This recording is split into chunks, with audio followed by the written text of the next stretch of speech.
suffer from migraines. I used to, so I know personally how miserable they can be. I used to suffer from them 2 to 3 times a month. But whether it's once a month or, gosh, up to 8 times or more a month, what I want to share is the fact that there is a natural solution.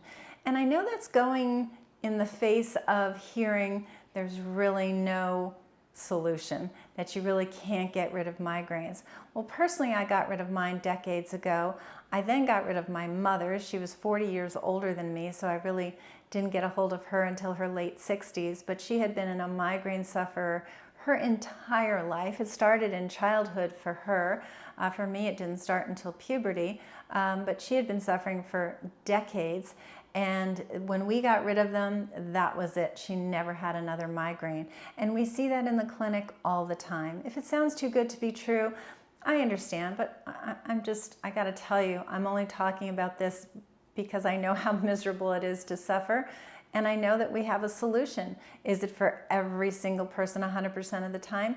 No, it's probably closer to 80–85% of the time that we get the solution, but that's really high when you think about the fact that you're told it's genetic. That's what I was told because my mother had them, or gee, some people get them, we really don't know why, and we just don't find that to be the case. So whether you're a man or a woman, regardless of the frequency, we've seen some very serious migraine sufferers, and honestly, if you're willing to be compliant, and that is a key, because we do typically find there's some diet and lifestyle changes that need to be made. And I know that as soon as I say diet, if you're a migraine sufferer who's been really trying to figure this out, you're gonna go, oh, believe me, if it was my diet, I would have figured it out. And I know why you're saying that, because one expects that if you eat something today and tomorrow morning you wake up with a migraine, you sort of look at, well, what did I eat yesterday?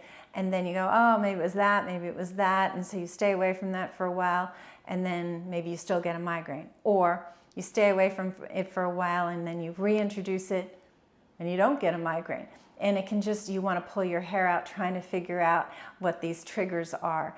And it really has to do with the fact that you can eat something and it's actually in your system, able to affect your nervous system for 8 days. So we tend to think, what did I do the last day or two?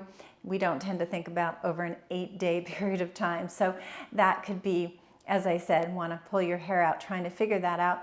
But it's not that hard, honestly, to figure out. So there does tend to be a food component, even though it's not that obvious.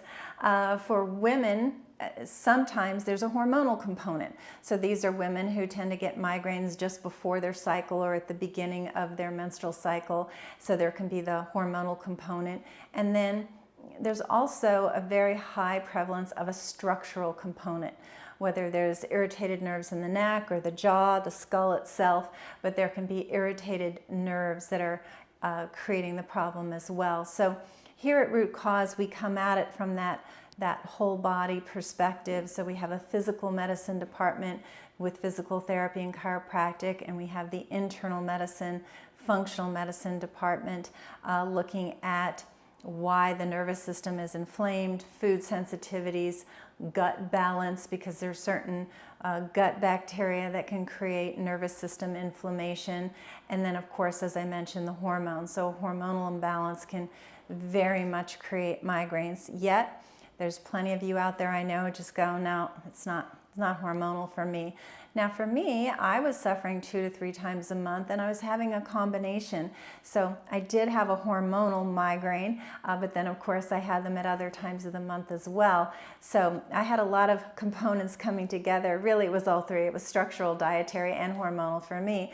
And it's different for everyone, but our success rate is so high, and just recently there's been several new patients coming in with migraines and doing great. And I know that feeling of sort of helplessness where you're told, that's just you know, and here's the drug, and you can take sort of that prophylactic drug right when you feel the headache coming on.